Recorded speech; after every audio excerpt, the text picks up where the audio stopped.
Hello, sports fans, and welcome to the Scott Sports 101 uh, Monday Night Football postgame show.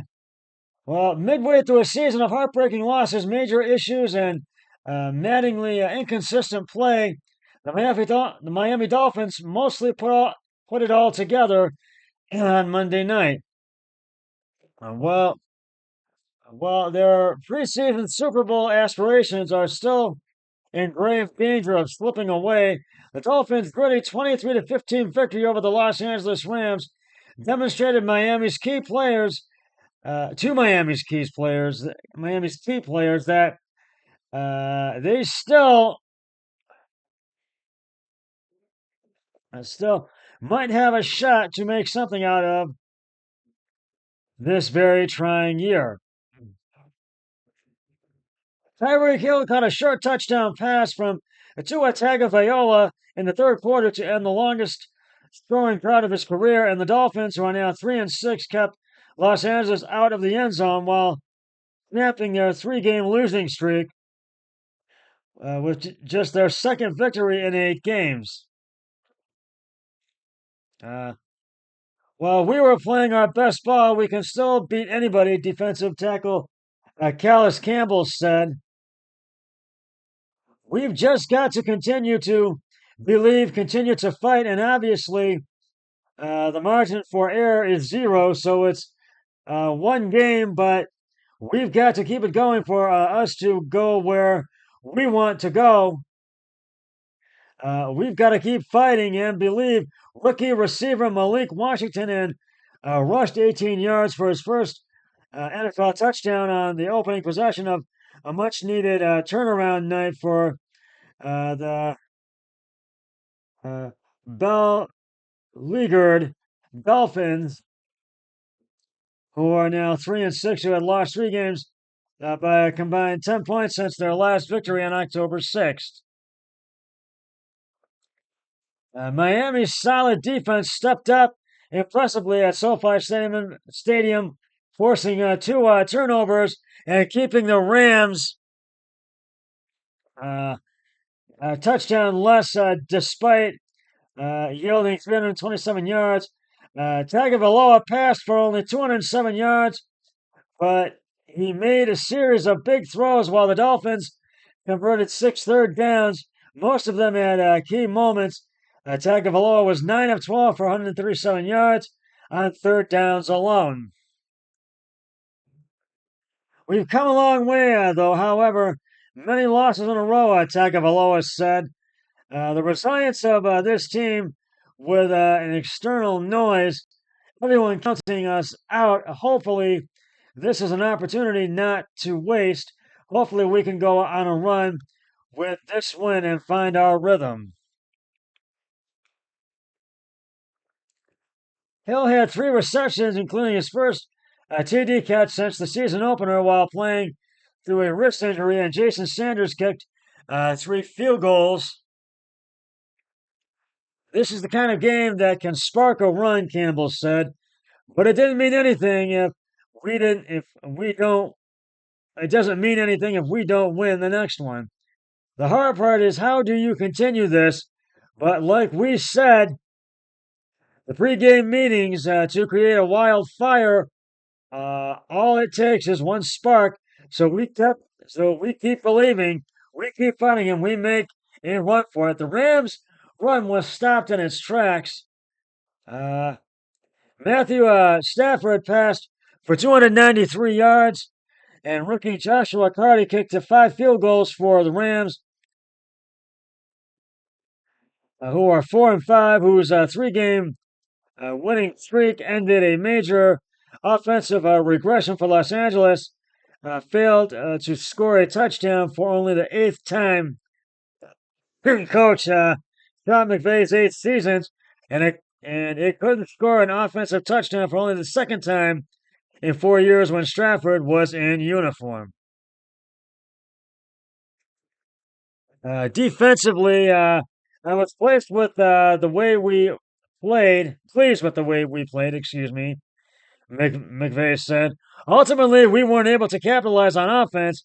There wasn't any semblance of a complimentary football There have been instances where we haven't been consistent enough. Sloppy, yeah. We have to be able to play better and be more consistent. Uh, After scoring 76 points in its three straight wins, Los Angeles failed to score a touchdown for the first time since November 5th, 2023 at Green Bay while Stafford was injured. Puka Nakua had 9 catches for 98 yards, and Cooper Kupp made 7 receptions for 80 yards. Los Angeles drove to the Miami 4 in the fourth quarter, but McVay settled for a fourth field goal that made a one-score game with 6:31 to play. Miami's Odell Beckham Jr.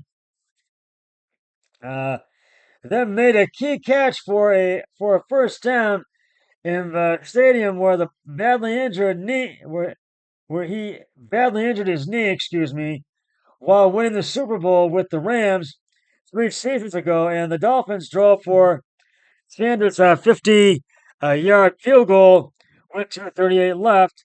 Tagovailoa threw his first interception since September 12th to Christian Rosenboom in the second quarter, and the uh, oft uh, oft injured QB then put a fight into his team by going low to tackle the linebacker with his upper body.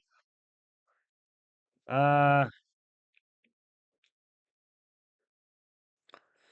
I went up to that dude that intercepted me and asked him, "Bro, you couldn't just like ran out of bounds or cut back."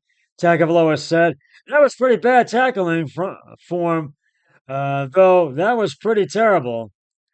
Kyron Williams fumbled on a Los Angeles next play by Rams rookie Jared Verse sacked Tagovailoa.